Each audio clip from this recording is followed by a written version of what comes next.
Xhamia Xhura, më e madhja në Tiranë në zonën e Oxhakut, 2500 besimtarë në ritin e lutjes Natën e Kadrit, natë e shënuar në Islam që përkon me një datë teke në 10-ditëshin e tretë në muajin e Ramazanit. Vijnë nga Tirana dhe rrethinat, nga qytetet të tjera, madje edhe nga Maqedonia e Kosova.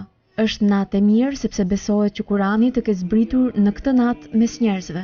Mirësitë e kësaj nate janë aq të shumta, saqë nëse njerëzit do ta dinin me të vërtetë, domethënë mirësinë, begatin, nëse do ta kuptonin me të vërtetë se në këtë çështje i Madhi Zot ndan fatet edhe çështjet e mëdha për vitin që vjen për gjithë secilin prej nesh, atëherë besoj do ishte shumë thjesht për ta që me lutje ta prisnin këtë natë që Zoti t'i caktonte më të mirën për ta.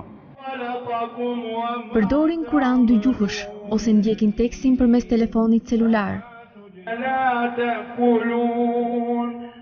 Këndimi i Kur'anit është si për ata që din arabisht, si për ata që gjuhën nuk e din dhe ndjekin rrjedhën e krerëve të librit të shenjtë, sipas një riti të përcaktuar të lutjes dhe udhërrëfimit të zërit të imamit.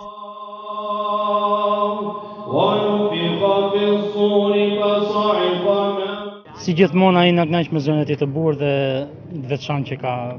Nëse gjatë muajit të Ramazanit besimtarët kanë treguar durim përmes agjërimit, natën e Kadrit kërkohet adhurim special dhe lutje për pendes, adhurim dhe pendes, asgjë më shumë.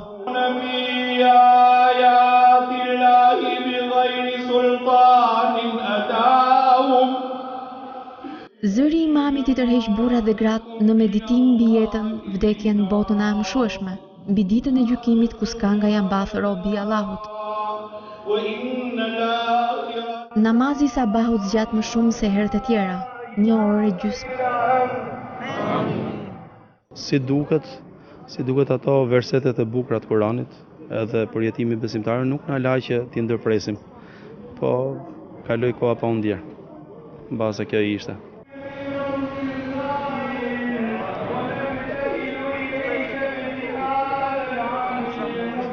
Ndonjë banor i Oxhakut nuk fle.